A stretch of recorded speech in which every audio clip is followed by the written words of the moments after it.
स्वामी रामतीर्थ एकदा प्रवचन करत होते आणि एक महिला अनुयायी त्यांच्या प्रवचनाने खूप प्रभावित झाली.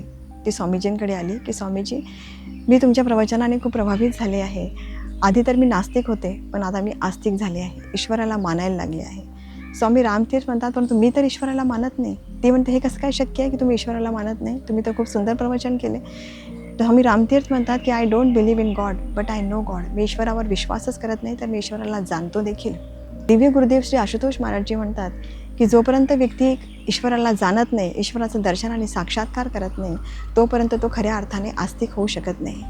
आज जणू आपल्याजवळ ग्रंथांची माहिती आणि संत महापुरुषांची माहिती आहे, परंतु संत महापुरुषांनी आपल्याला जे ज्ञान दिलेलं आहे, ज्या ज्ञानाची चर्चा त्यांनी ग्रंथांमध्ये केली आहे, आपल्याजवळ ते ज्ञान नाही आहे. म्हणून आपण आज ईश्वराचा शोध बाह्य संसारामध्ये करत आहे. पण संत महापुरुषांनी ग्रंथांमध्ये सांगितलं आहे की ईश्वर कुठे निवास करतो? ईश्वर तर या देहरूपी पंढरपूरमध्ये, आत्मरूपी विठ्ठलामध्ये निवास करतो. म्हणून संत चोखा मेळा झाले. ते म्हणतात, देही देखिली पंढरी, आत्मा अविनाश विटेवरी, तो हा पांडुरंग जाना, शांती रुक्मिणी निजांगना.